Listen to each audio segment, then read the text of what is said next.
எல்லாருக்கும் நமஸ்காரம். இன்னைக்கு வந்து மூணாவது ஸ்லோகம் சோஸ்திரம். இன்னைக்கு மூணாவது சோஸ்திரம். யோகோ யோக விதாம்னேதா பிரதான புருஷேஸ்வர நாரசிம்ம வபு ஸ்ரீமான் கேசவ புருஷோத்தமான்னு வரும். அதான் இன்னைக்கு ஸ்லோகம் தான். இதை எப்படி சொல்லணும்னா யோகோ யோக விதாம்னேதா பிரதான புருஷேஸ்வர நாரசிம்ம வபு ஸ்ரீமான் கேசவ புருஷோத்தம அப்படி சொல்லணும். யோகோ யோக விதாம்னேதா பிரதான புருஷேஸ்வர நாரசிம்ம வபு ஸ்ரீமான் கேசவ புருஷோத்தம அப்படி சொல்லணும். இதில் யோன்னா முக்தி, யோகோன்னா முக்திக்குன்னு வச்சுக்கலாம். யோகோ அடுத்த யோகோ சொல்றாரு பார்த்தீங்களா, அது வந்து யோகின்றதுக்கு அர்த்தம். அடுத்த யோகன்றது வந்து யோகின்றதுக்கு அர்த்தம். யோகோ யோக முதல்ல வந்து முக்திக்கு, அடுத்தது வந்து யோகி, அந்த முக்திக்கான வழியை கடைபிடிக்கிறவர்கள் யோகி. முக்திக்கு யோகிகளுக்கு விதாம், அதை வந்து விதாம் நேதான்னு வரும். விதாம்னா தன்னை அடிபணியாதவர்கள். விதாம்னா தன்னை பற்றாதவர்கள். தாம்னா பிடிச்சிக்கிறது, விதாம்னா தன்னை பிடிக்காம இருக்கிறது. அதுதான் யோகோ யோக விதாம். நேதான்னா நேசிப்பவன். தன்னை வந்து தன்னை பற்றி கொள்ளாதவர்களையும் தன் வழியை பிடிக்காத தன்கிட்ட பிடிப்பில்லாதவர்களை கூட பக்தியை வர வச்சு அவங்களுக்கு அடைக்கலம் தருவோம்னு அர்த்தம். யோகோ யோக விதாம் நேதான்னா அதான் அர்த்தம். யோகிகளுக்கும் அடைக்கலம் தருவான், விதாம் நேதா இருக்காங்க இல்லையா அவங்களுக்கும் அடைக்கலம் தருவான்.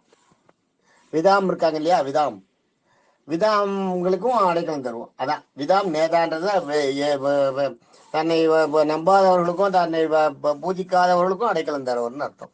அதுதான் மகாவிஷ்ணு கிட்ட இருக்க விசேஷமானது. என்னன்னா தன்னை நம்புறவங்களையும் நம்பாதவங்களையும் எல்லாரையுமே வான்னு கூப்பிட்டு அவங்களுக்கு அடைக்கலம் கொடுக்கறது தான் மகாவிஷ்ணு கிட்ட இருக்க விசேஷம். இந்த யோகோ யோக விதாம் நேதான்றதுக்கான அர்த்தம் அதுதான். யோகிகளுக்கும் அடைக்கலம் தருவான், இந்த விதாம் நேதாக்களுக்கும் அடைக்கலம் தருவான். தங்கிட்ட பிடிப்பில்லாதவங்களுக்கும் அவங்க மனசுல பூந்து அவங்களுக்கு தம் மேல பக்தியை உண்டு பண்ணி பற்ற உண்டு பண்ணி அவங்களுக்கும் அடைக்கலம் தந்து அவங்களுக்கும் மோட்சத்துக்கு வழி பண்ணுவான்னு அர்த்தம். அடுத்தது என்ன இருக்கு உங்களுக்கு? பிரதான புருஷேஸ்வரன்றது வந்து முதன்மையானவன். பிரதானன்றது ஃபர்ஸ்ட் இல்லையா, அதான் முதன்மையான. ஜீவாத்மாக்களுக்கெல்லாம் ஈஸ்வரன், புருஷ ஈஸ்வரன். ஜீவாத்மாக்களுக்கெல்லாம் ஈஸ்வரன் பிரதான புருஷேஸ்வரக. நாரசிம்ம வபு, நாரசிம்மன்றது வந்து நரசிம்மன்றதுக்கே உங்களுக்கு என்னென்ன, நரன்னா மனிதன், சிம்மம்னா சிங்கம். அதான் சிங்கத்தோட முகம் மனிதனுடைய உடலையும் கொண்டிருக்கிறதுனால தான் நரசிம்மம்னு பேர். சிம்மம் நரசிம்மம், மனித உடலும் சிங்க முகமும் கொண்டவர். நரசிம்ம வபு. அதான் நரசிம்ம பெருமாள்னு அர்த்தம். வபுன்றது வந்து இப்போ ஒரு உயர்ந்த நிலையில் இருக்கிறவங்கள சொல்றது. நம்ம இப்போ கூட சவுத் சைடில் பார்த்தீங்கன்னா வாங்க அப்புன்னுவாங்க. அப்புன்னா அது வந்து ஒரு நம்மளோட ரொம்ப மரியாதையாக இருக்கிறவங்கள சொல்கிற விஷயம். அது உயர்ந்த மரியாதை அப்புன்றது. அதான் இங்கே நாரசிம்ம வபு. காரைக்குடி சைடில் பார்த்தீங்கன்னா அப்புன்னு கூப்பிடுவாங்க. அப்புன்றது வந்து இந்த இதில் வந்து நரசிம்ம வபுன்றது வந்து நரசிம்மரை வந்து உயர்ந்த நரசிம்மரா, சிங்க முகத்தையும் மனித உடலையும் கொண்டவர் அப்படின்னு. நரசிம்ம வபு ஸ்ரீமான்றது ஸ்ரீன்றது இந்த இடத்துல மகாலட்சுமி. மான்னா மகாலட்சுமியுடைய கணவன். ஸ்ரீமான் மகாலட்சுமியுடைய மரியாதைக்கு உழந்தவன், மகாலட்சுமிக்கு பாதுகாப்பு அளிப்பவர், மகாலட்சுமியுடைய புருஷன். அதான் மகாலட்சுமி ஸ்ரீமான்.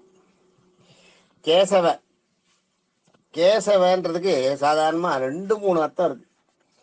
எல்லாத்தையும் நான் சொல்றேன், இதுல நீங்க அதை நான் சொல்றேன், அப்பதான் உங்களுக்கு அது புரியும். கேசவன்றது வந்து அதுல வந்து இது பாருங்க, கேசவன்றது கேன்னா பிரம்மன் அர்த்தம். பிரம்மம். கேன்றதுக்கு வந்து கான்றதுக்கு வந்து பிரம்மம். கேன்னா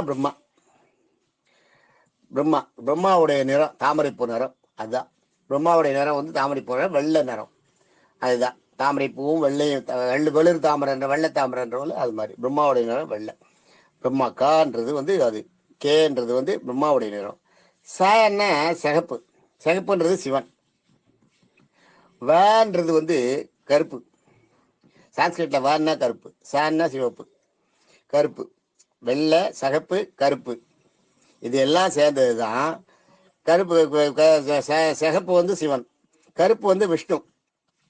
இது மூணு சேர்ந்தது தான் கேசவ. கேசவன்றது பிரம்மா விஷ்ணு சிவன் மூன்று தெய்வங்களையும் உள்ளடக்கிவார்னு அர்த்தம். இது ஒரு அர்த்தம். அதே மாதிரி பார்த்தீங்கன்னா கேசவன்றதுக்கு வந்து இந்த சொல்றேன் பாருங்க, இன்னும் எத்தனை பேர் பராசரப்பட்டர் ஒரு அர்த்தம் சொல்லியிருக்காரு. அந்த அர்த்தம் தான். இதனால தான் நான் சில அர்த்தங்களை வந்து அந்த இடத்துல இது பண்ணுது. இதில் வந்து கேசவன்றது வந்து கேசம்ன்றது வந்து தலைமுடி, கேசம்ன்றது வந்து தலைமுடி. கேசவன்னா நிறைந்த அடர்ந்த தலைமுடியை கொண்ட இருக்கிறவன் ஒரு அர்த்தம். ரெண்டாவது இது அதுக்கு மீனிங். மூணாவது கேசவன்றது என்னன்னா கேசரின்ற அந்த மசுரனை கேசரின்ற அந்த குதிரையை அது என்ன அதை அடைக்கிறவர். கேசரின்ற குதிரையை அடைக்கிறவர். குதிரையை வந்த ராட்சசன். அந்த ராட்சசனை வந்து அடக்கி கிருஷ்ணாவதாரத்தில் அது வரும். கேசரிய அந்த அசுரனை கொன்றது அந்த அவதாரம். அதனால கேசவன் ஒரு இது மூணு. இது மூணுல வந்து இந்த கேசவனுக்கு வந்து நல்ல அடர்த்தியான முடி இருக்கிற தலைமுடியுடையவன் சொன்னது வந்து ஆதிசங்கர பகவத்பாதாள். அதே மாதிரி கேசவன்றதுக்கு கேசரின்ற அசுரனை கொன்னவன்றத சொன்னது வந்து சத்யசந்த தீர்த்தர். ஆனா இந்த கேசவன்றதுக்கு இந்த அளவில் இருக்கு பாருங்க. கேன்னா பிரம்மா, சார்னா சிவப்பு, வேன்னா கருப்பு விஷ்ணு, பிரம்மா சிவன் விஷ்ணு மூன்று தெய்வங்களை உள்ளடக்கியவர்னு சொன்னதுக்கு பார்த்தீங்களா. இதை சொன்னவர் வந்து பராசரப்பட்டர். இப்போ புரியுறதா உங்களுக்கு நான் எதை எடுத்துக்கிறேன்னு? இந்த பராசரப்பட்டதை சொன்னேன்னு வைங்க, தேவையில்லாத ஒரு கன்ஃபியூஸ். கேசவன்றதுக்கு இப்படி ஒரு அர்த்தத்தை சொன்னோம்னா அது கன்ஃபியூஸ் ஆகும். அதை விட கேசரின்றது கேசம்ன்றது தலைமுடி, அடர்த்தியான தலைமுடியோட அர்த்தம் தானே. எப்படி வேணா ஒரு பேருக்கு என்ன வேணாலும் அர்த்தம் சொல்லிக்கலாம் இல்லையா. அதனால அது கேசவன்றதுக்கு அந்த மாதிரி இதுலேருந்து தெரிஞ்சுக்கோ. நான் இதில் எல்லாத்துக்கும் இது மாதிரி எடுத்துக்கல. இது ஒன்று உதாரணத்துக்கு உங்களுக்கு சொல்கிறேன்.